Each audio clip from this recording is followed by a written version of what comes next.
Hello and welcome to Garage Talk. I'm Ben. And I'm Hunter. And today we're going to be talking a little bit about 90s music. But like with every episode of Garage Talk, we will definitely be diverting off topic. And just before we get into it, I did want to let everyone know that we have a playlist now. So if you want to listen to our terribly annoying voices several times in a row, feel free to pop on the playlist and give all of our videos a listen.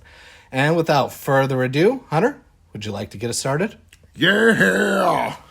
Oh, we're starting with Eddie Vedder. A little bit Eddie Vedder.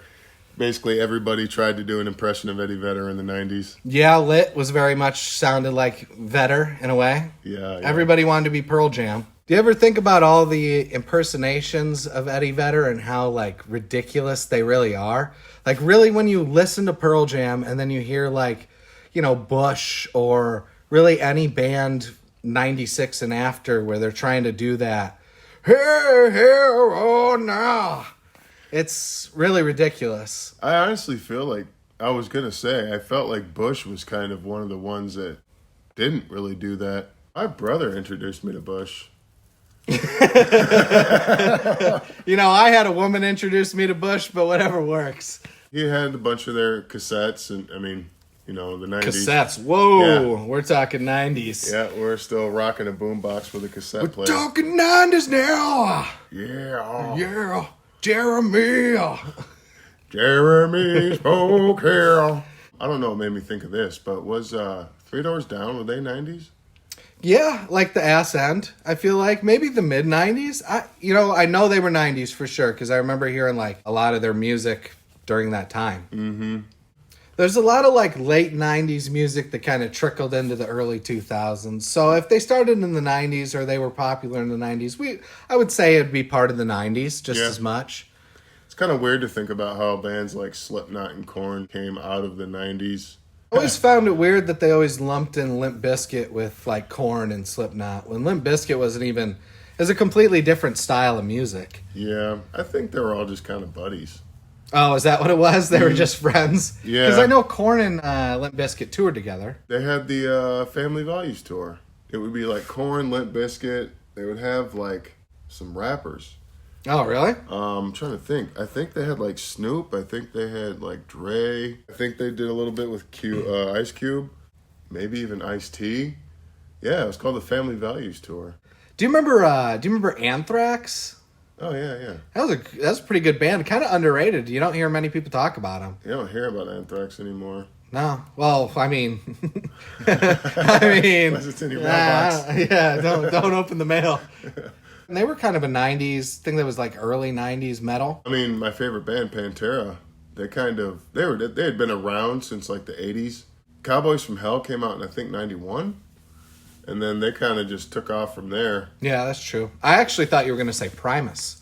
Because I know how much you love Les Claypool, I believe his name is, right? Yeah. Great bassist. Jesus. Yeah, he was one of the best, in my opinion. I don't know that much about bass playing, or bass players. It's just bass is just what keeps the rhythm. Yeah, but as far as bass playing or bass players, I don't know that much. I mean, there's like Flea, there's Fieldy from Korn.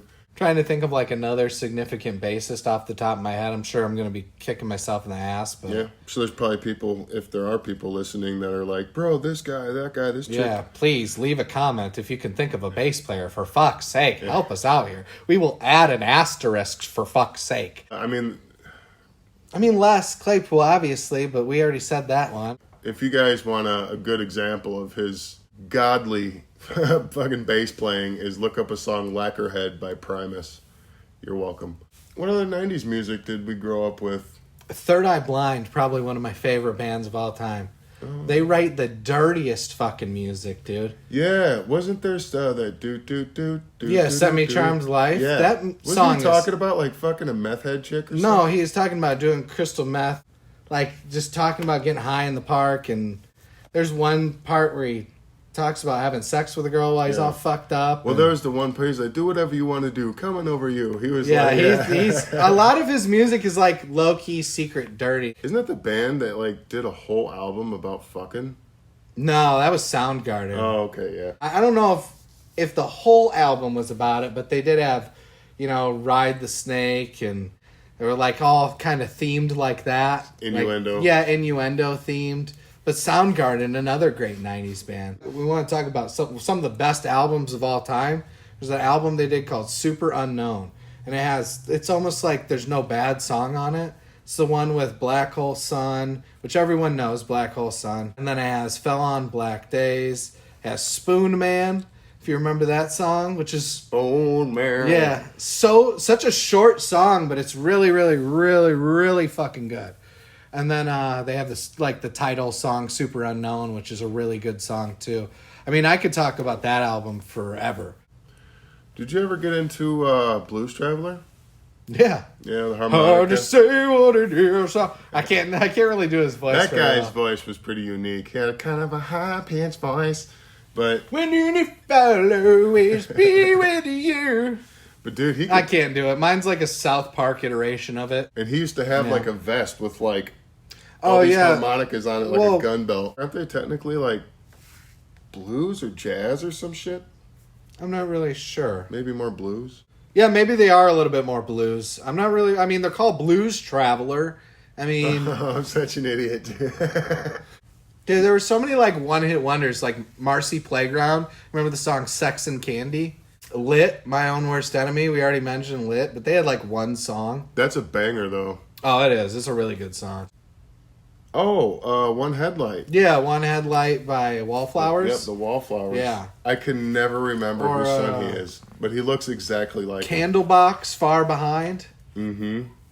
The group that did the song, I got a candle and I got a spoon.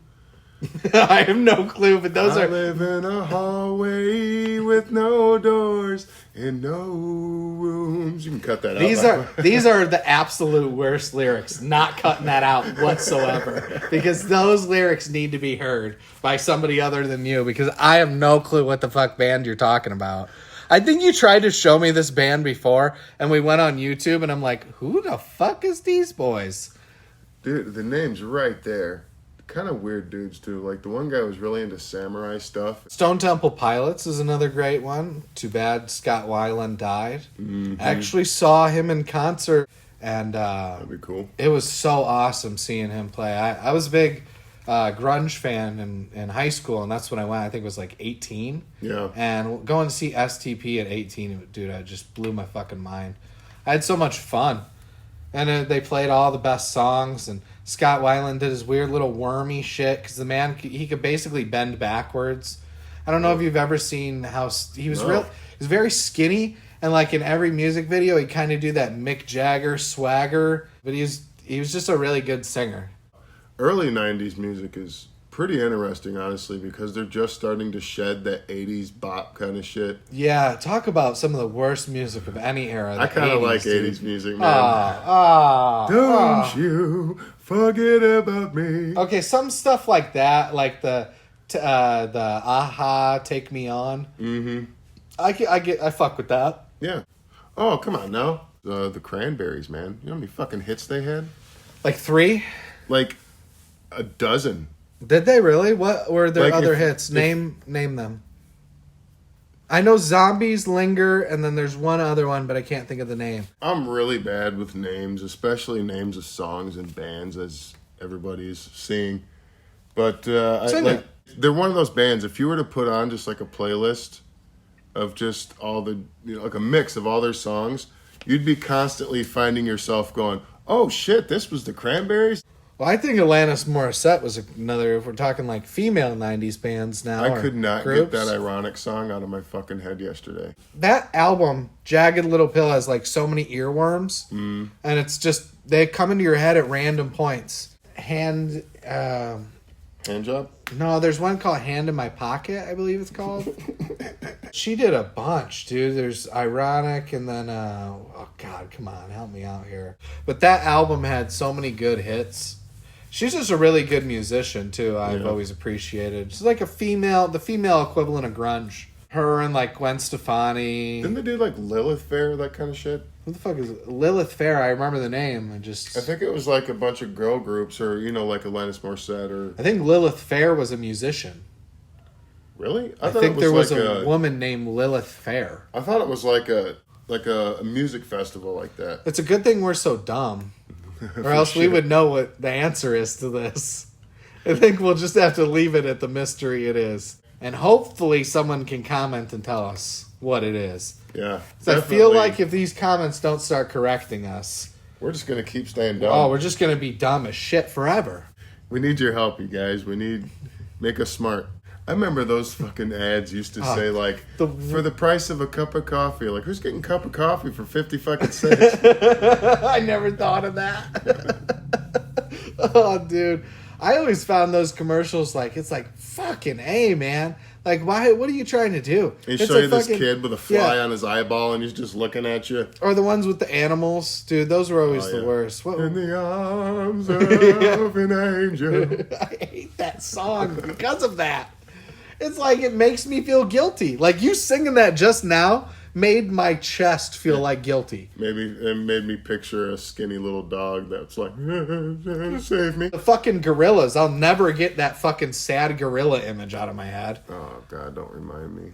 Fucking, what was that lady's name who did all those commercials? She was like a singer. Was it Shania Twain? When I think of gorillas, I always think of Jane Goodall. Well, yeah, but that's like because she was like a big gorilla scientist. Mm-hmm. Didn't she live with them for like a several year period? Something like that. Dude, that's another thing from the 90s. Do they still have the funny papers? I don't know. I haven't read it in so long. Yeah, I haven't picked up the paper. I remember another great part about the 90s is that people would wrap your gifts in funnies.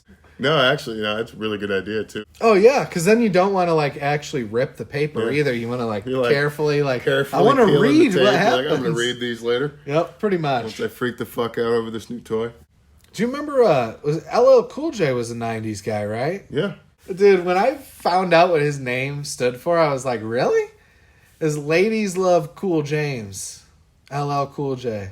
Ugh. Yeah, dude, it's kind of cringy. Ugh. Like, real fucking cringy. I have a candle and a spoon. I think I was in, middle school or something like that when I first heard Rammstein. And I'm pretty sure they debuted in the 90s. Very heavy, and it just had a really unique sound to it. I mean, these weird German fucks. Yeah, my only problem with it is that none of the songs were really in English. It's kind of like AC/DC. It doesn't necessarily have to be good. It just has to rock out. AC/DC doesn't rock out, though. I love AC/DC. Oh, dude, no. Because it's so... But which song do you like? The one song that they made? That is my issue. Yeah, not a band, I would say, is, very good, though. I don't know. I was just never big on AC/DC. I said they were good. Oh, okay. I said it rocks out.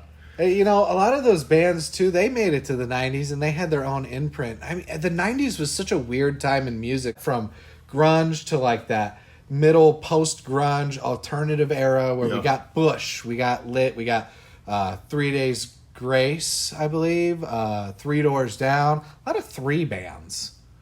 That's a good Third point. Eye Blind. What the fuck? Oh, God. Everclear, if you remember Everclear. Fucking loved Everclear. God, Everlast. Yeah. Everlast, yeah. I think that was a group, though. I think Everlast was a group, yeah. Dude, do you remember House of Pain? No. I think they're from Ireland. Jump up and get down. Oh, yeah.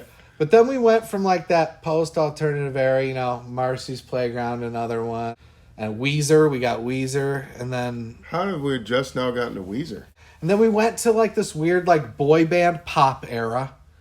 But I can only take so much of it, At a certain point, it's really cringy with gray hair to listen to that. Oof. It's weird. It's rough. It feels weird. We got NSYNC, Backstreet Boys, Boyz II Men. And then we had Britney Spears, Christina Aguilera, fucking all that bullshit. And then somehow that kind of transitioned to Korn and Limp Bizkit and Slipknot and Linkin Park to kind of new metal, close out the fucking era. And you know what one I even forgot in the alternative era? Fucking Sublime.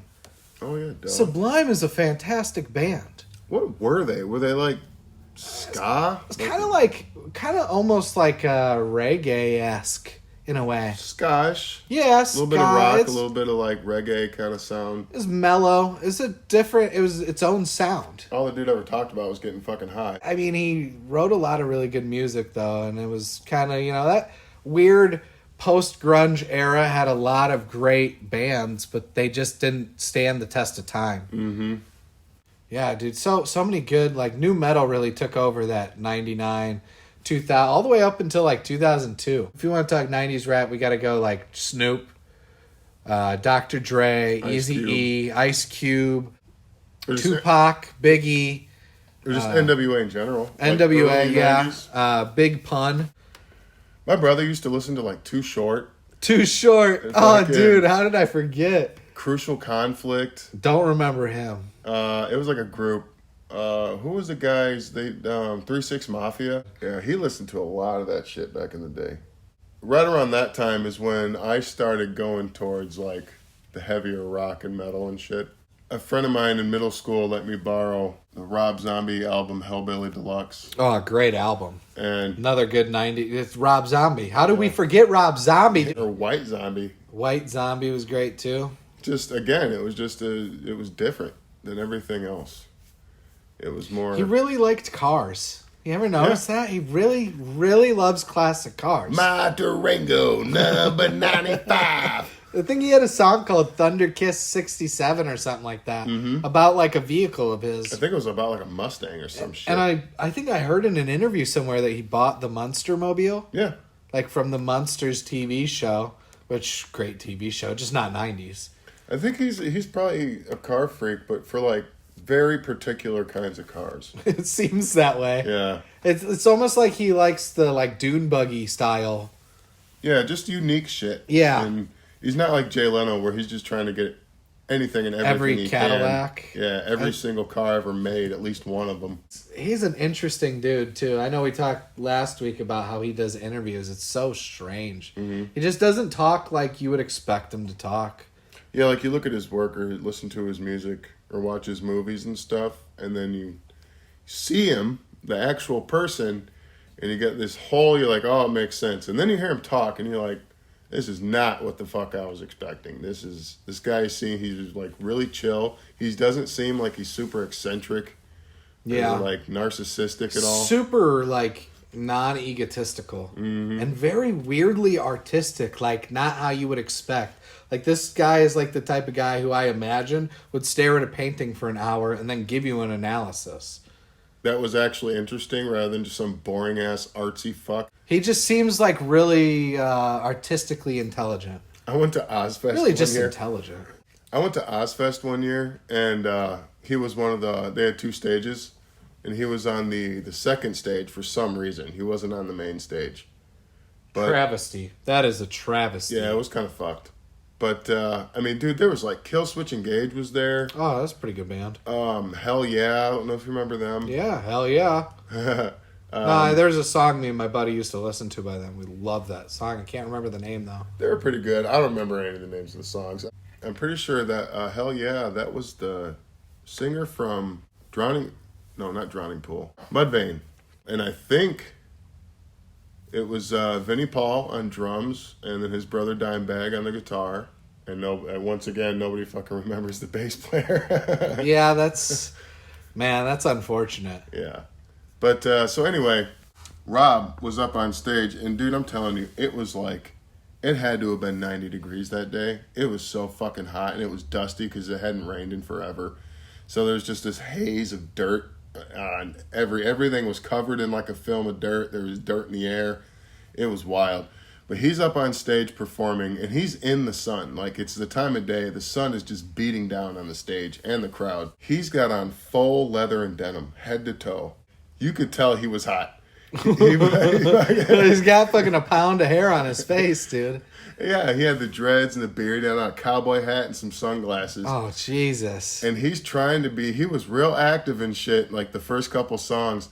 And then it got to the point where he's like cutting verses short to catch his breath and shit. It was kind of fucking funny. That's brutal. And then Disturbed came out with Dimebag and Vinny. And they did some Pantera songs that the singer. Dude, I'm so bad with names. The singer, I think his name is David Draymond or something like that. Yeah, it sounds right. But yeah, David did.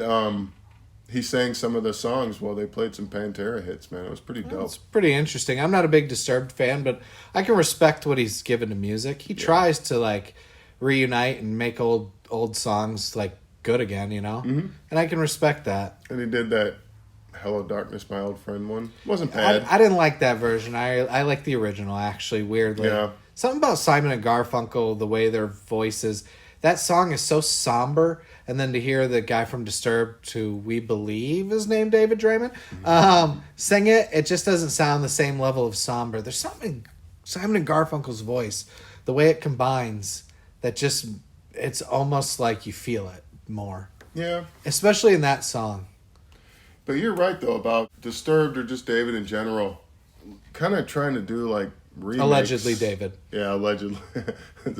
Trying to do like these remakes of these old songs, because in one of the Disturbed albums they did some 80s song from back in the day. Was it Land of Confusion? Yes. Yes, which is an old Genesis song. And do you remember who was in Genesis? Bowie? No, I think it was like Peter Gabriel and Sounds Phil familiar. Collins. Okay, yeah. I think Phil Collins originally sung the song.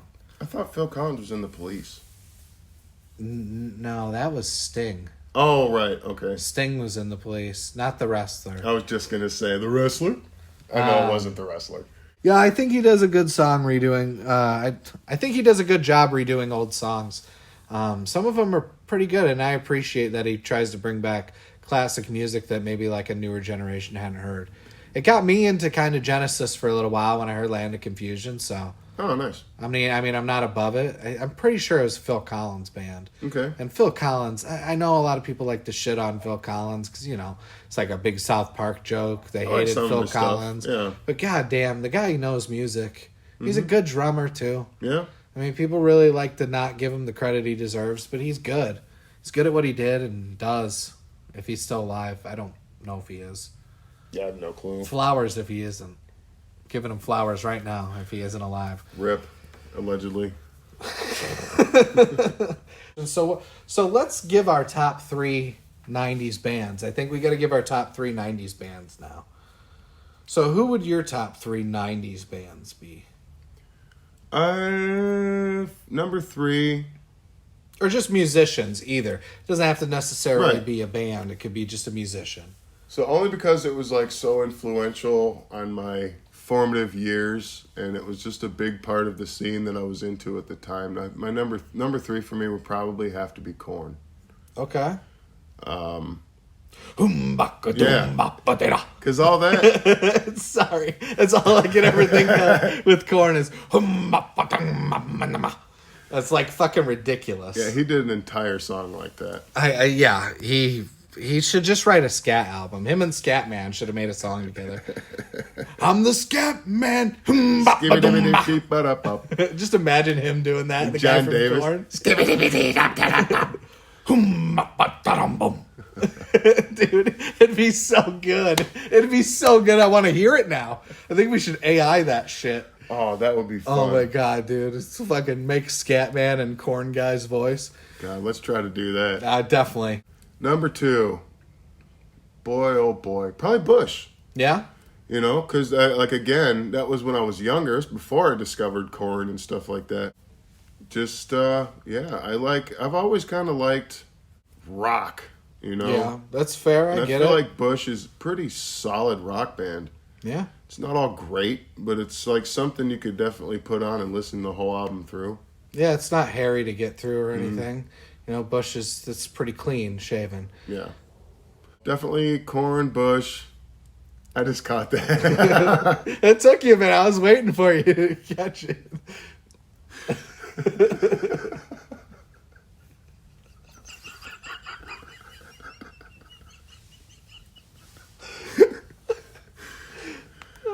Oh, God damn it.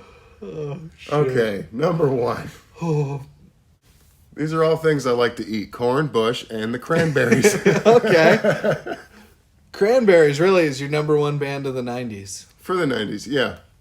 Because like I said earlier, they're just kind of at least to me, there's one of those bands that you could just play song after song, and you're gonna be like, "Holy fuck, that was them." Or you that's just fair. you're gonna be like, "Oh, I forgot about this one." You know, I love that. I love those moments. Might be lame to many or most, but I like those three bands were probably very influential on me. So what about you? Top three? Probably number 3, I'd have to go with one of my favorite bands of all time, Third Eye Blind. Nice. I just really love their music. Yeah. It's fun, it's goofy, it's just really enjoyable and poppy and just, I don't know, I've just Feel always... good music. Yeah, I've always kind of had a soft spot for it, you know? And they have a ton of bangers, like How's It Gonna Be, Graduate, Semi-Charmed Life, Jumper, which I don't even think we got into when we were talking about them. Is that the I wish you would step back from Yeah. the ledge, my friend? Yeah, That's a fucking awesome song. Everybody knows that song. Yeah. And if I had to say number 2, that one's a little bit harder for me to kind of decide. The middle child's always the most difficult. Ain't that the truth? I wouldn't know. 2 would probably have to be Weezer. I think Weezer is a fantastic band. Fuck yeah, I like that. And Weezer's great. They were all over the 90s. From, like, I think it was 94's the first album they had. And they had a lot of good hits, man. My Name is Jonas. But actually, it's Ben. The fuck? It's a very bad joke. But that's a really good song. And then I was just listening to Island in the Sun today. Oh, nice. Which is another great song by them. Yeah. You know? But number 1 band would probably have to be Nirvana. There's just no taking away from what they did for that entire era. They were the top band. Fuck you know? yeah. They were number 1, and they have so many good songs. And Kurt Cobain was just kind of a visionary, you know? Yeah. I think that our choices there, those 6 groups, probably kind of pretty well encapsulate at least rock in the 90s. Yeah, I would agree. You know? Anything else to add, man? Yeah. If, do you think if wishes were fishes, the world would be an ocean? Gonna have to think on that one, buddy. I'm Hunter. This is Garage Talk. If you guys want to add to the conversation, go ahead and do that in the comment section. Don't forget to like and subscribe, please. And we can't wait to see you next time.